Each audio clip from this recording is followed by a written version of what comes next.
잠시 뒤 2시부터 아까 저희가 말씀을 드렸지만 비상계엄 사태 이후 진행되고 있는 윤석열 전 대통령의 형사재판 8개 가운데서 사법부의 첫 판단이 내려집니다. 공수처의 체포영장 집행을 방해한 혐의 등에 대한 1심 선고인데요.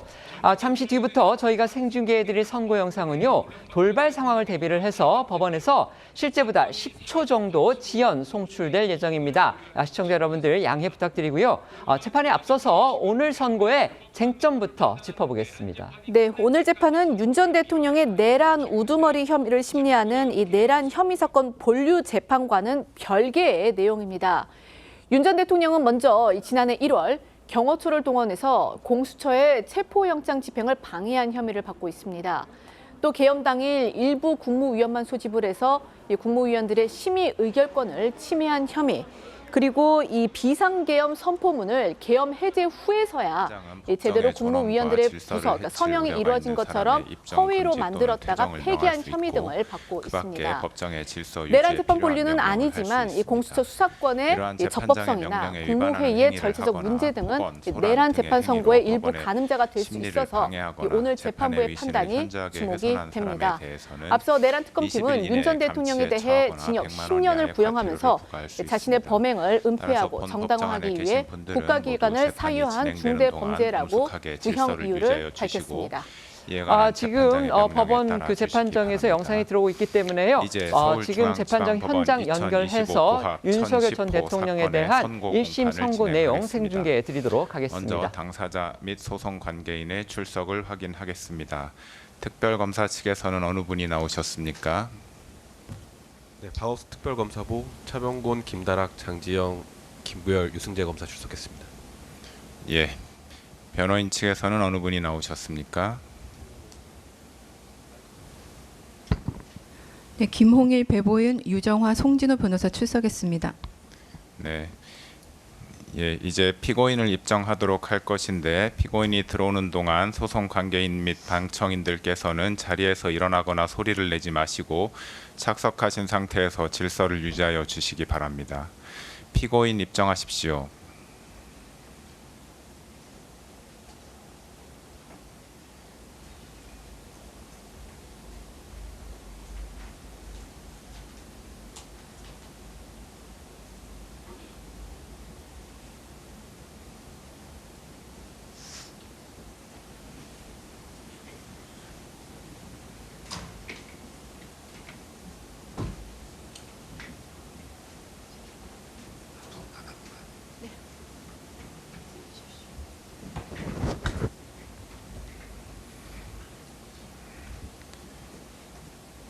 예, 피고인 판결 선고는 피고인이 착석한 상태에서 진행하겠습니다.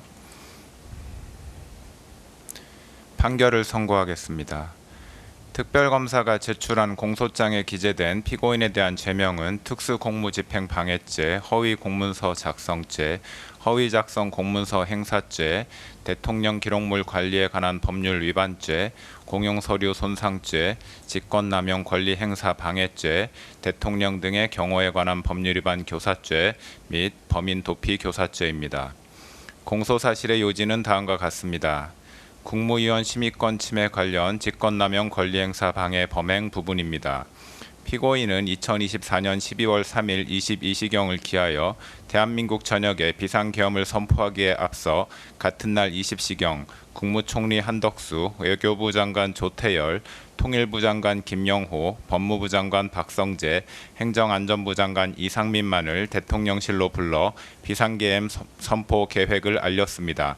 그 다음에 국무회의 의사 정족수를 채우기 위해 국무위원들을 추가로 소집하면서 나머지 13명의 국무위원들 중 자신이 임의로 선정한 기획재정부 장관 최상목, 농림축산식품부 장관 송미령, 보건복지부 장관 조규홍, 중소벤처기업부 장관 오영주, 국토교통부 장관 박상우, 산업통상자원부 장관 안덕근 등 6명에게만 연락하여 이유는 알려주지 않은 채 대통령실로 오도록 지시하고 이 6명 중 최상목, 송미령, 조규홍, 오영주가 대통령실에 도착하여 국무회의 정족수인 11명이 채워지게 되자 회의를 종료하고 22시 27분경 비상계엄을 선포하였습니다. 그럼으로써 출석하라는 연락을 받지 못한 교육부 장관 이주호, 과학기술정보통신부 장관 유상임, 국가보훈부 장관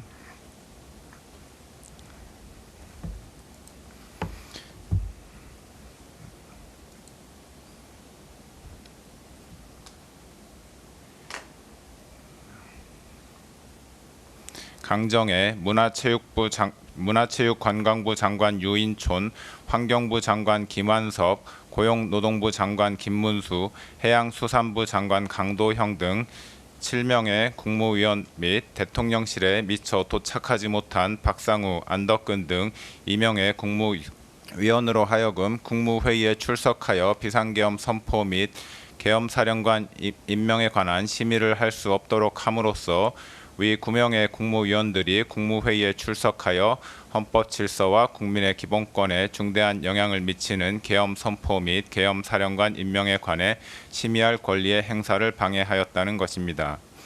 비상계엄 선포 문서 사후 작출 관련 허위 공문서 작성 및 행사 범행 부분입니다. 2024년 12월 3일 비상계엄 선포를 위해 국무위원 등이 모인 자리에서는 피고인이 국방부 장관 김용현으로부터 비상계엄의 선포를 보고받는 과정에서 국무총리 한덕수를 거치지 아니하였을 뿐만 아니라 피고인의 일방적 비상계엄 선포 후 대통령실 직원이 국무위원들에게 비상계엄 관련 문서에 서명을 요구하였지만 국무위원들이 서명을 거부하여 헌법상 대통령의 국법상 행위에 대한 문서주의 및 부서 제도가 기능하지 못하였습니다. 그 후 대통령 비서실 부속실장 강의구는 2024년 12월 6일경 대통령, 국무총리, 국방부 장관의 서명란이 기재된 2024년 12월 3일자 비상계엄 선포문 표지를 작성하였고 그 뒤에 국무총리 한덕수에게서 전달받은 비상계엄 선포문을 첨부하여 2024년 12월 3일자 비상계엄 선포문을 만든 후 국무총리 한덕수와 국방부 장관 김용현으로부터 부서를 받은 다음 12월 7일 피고인에게 보고를 하였습니다. 피고인은 이 비상계엄 선포문에 대통령란에 서명을 하여 강의구 부속실장에게 전달하였고 강의구 부속실장은 이 비상계엄 선포문을 대통령 비서실 부속실에 보관하였습니다. 이로써 피고인은 강의구, 한덕수, 김용현과 공모하여 마치 대통령의 국법상 행위인 12월 3일 비상계엄 선포가 국무총리와 국방부 장관이 계엄 선포 전 부서한 문서에 의하여 이루어진 것처럼 보이게 하거나 비상계엄 선포 관련 탄핵 또는 수사 절차 등에 행세할 목적으로 그 직무에 관하여 대통령이 서명하고 국무총리와 국방부 장관이 부서한 2024년 12월 3일자 비상계엄 선포문을 허위로 작성하고 그 무렵 이를 대통령 비서실 부속실에 보관하는 방법으로 행사하였다는 것입니다. 비상계엄 선포문 등 피해기 관련 대통령 기록물 관리에 관한 법률 위반, 공용서류 손상 범행 부분입니다. 피고인이 위와 같이 대통령이 서명하고 국무총리와 국방부 장관이 부서한 2024년 12월 3일자 비상계엄 선포문을 허위로 작성한 후 수사기관에 비상계엄 관련한 사건에 대한 수사가 본격적으로 진행되자 한덕수 국무총리는 12월 8일 강의구 부속실장에게 전화하여 위 문건에 자신이 서명한 것을 없었던 것으로 하자고 하였습니다. 피고인은 2024년 12월 10일경 강의구로부터 위와 같은 한덕수의 말을 보고받자 총리의 뜻이 그렇다면 그렇게 해라 라고 강의구에게 말하여 허위로 작성된 위 2024년 12월 3일자 비상계엄 선포문을 폐기할 것을 승인하였습니다. 이에 강의구가 위 문서를 문서 3단계에 넣어 파쇄하는 방법으로 폐기함으로써 피고인은 한덕수, 강의구와 공모하여 무단으로 대통령 기록물인 동시에 공무소에서 사용하는 서류인 위 비상계엄 선포문을 손상하였다는 것입니다. 비상계엄에 따른 정치적, 사법적 위기 타개를 위한 허위 공보 관련 직권남용 권리 행사 방해 범행 부분입니다. 2024년 12월 4일 비상계엄 해제 발표 이후 국회와 언론에서는 피고인의 비상계엄 선포 행위는 실체적, 절차적 요건을 갖추지 못한 것으로 위헌, 위법적 행위에 해당하고 탄핵 사유에 해당한다는 문제 제기가 지속되었고 검찰, 공수처, 경찰 등 수사기관이 피고인과 공범들에 대해 내란죄 등의 수사에 착수하였으며 나아가 야당 의원 191명이 대통령 탄핵 소추안까지 발의하는 상황에 이르는 등 국내외적으로 정치적, 사법적 위기에 처하게 되었습니다. 이에 피고인은 홍보수석실 해외 홍보비서관 겸 외신 대변인을 활용해 외신을 상대로 정당한 목적으로 적법한 절차에 따라 비상계엄을 선포하고 시행한 것처럼 거짓 홍보하여 국내외 부정적 여론을 무마하기로 마음먹고 2024년 12월 4일 오후경 해외 홍보비서관 겸 외신 대변인에게 전화하여 국회의원 과반수의 비상계엄 해제 요구 요건을 알고 있었지만 의원들의 국회 출입을 통제하지 않았다. 국회가 동의 여부를 판단할 수 있도록 국회의원의 본회의장 진입을 막지 않았다. 대통령으로서 헌정 파괴 세력으로부터 자유민주주의 헌법 질서를 지키기 위한 액션은 했지만 합헌적 틀 안에서 행동을 취했다. 현재의 국정마비 상황을 일단 타개하고 질서를 회복하기 위한 것이 목표였다. 헌정질서 파괴의 뜻은 추호도 없었다라는 내용의 프레스 가이던스, 즉 PG를 작성하게 하고 이를 외신들에게 전파하도록 지시하였습니다. 그러나 피고인이 지시한 PG의 내용은 허위의 사실이므로 외신 대변인에게는 피고인의 지시를 따를 의무가 없었는데도 피고인은 대통령실에 대한 지휘 감독 권한을 남용하여 외신 대변인으로 하여금 피고인이 알려준 허위의 사실을 PG로 작성하게 한 후 이를 외신 기자들에게 전달하게 하였고 외교부 부대변인에게도 위 PG를 보내주어 외신 기자들에게 전달하게 하였습니다. 이로써 피고인은 대통령 비서실의 업무를 총괄하고 소속 공무원을 지휘 감독하는 권한을 남용하여 외신 대변인으로 하여금 의무 없는 일을 하게 하였다는 것입니다. 내란 수사 대비 관련 대통령 등의 경호에 관한 법률 위반 교사 범행 부분입니다. 2024년 12월 4일 비상계엄 해제 이후 검찰, 공수처, 경찰 등 수사기관이 내란 등 혐의와 관련하여 피고인과 국군 방첩사령관 여인형, 수도방위사령관 이진우, 육군 특수전사령관 각종근 등에 대한 수사에 착수하였다는 사실이 대대적으로 언론에 보도되었습니다. 그러자 피고인은 2024년 12월 7일 군 사령관들에게 지급한 비화폰을 관리하는 경호처 차장 김성훈에게 전화하여 경호처의 비화폰 관리 담당자로 하여금 여인형, 이진우, 곽종근이 사용하는 비화폰 단말기의 통화 기록 등 정보를 수사기관이 볼 수 없도록 조치하게 하라고 지시하였습니다. 피고인으로부터 지시를 받은 김성훈은 같은 날 경호처에서 김모 지원본부장에게 전화하여 여인형, 이진우, 곽종근이 사용하는 비화폰 단말기의 통화 기록 등 정보를 수사기관이 볼 수 없게 조치하라고 지시하였습니다. 이로써 여인형 등이 사용하는 비화폰 단말기의 통화 기록 등 정보를 수사기관이 볼 수 없도록 하기 위하여 경호처 차장 김성훈으로 하여금 지원본부장을 상대로 직권을 남용하도록 교사하였다는 것입니다. 2024년 12월 30일자 체포 및 수색영장 등 재판 집행 관련 특수공무집행 방해, 직권남용 권리행사 방해 및 범인 도피 교사 범행 부분입니다. 2024년 12월 4일 비상계엄이 해제된 후 검찰, 공수처, 경찰에서는 내란 혐의와 관련하여 피고인 및 공범자들에 대한 수사에 착수하였습니다.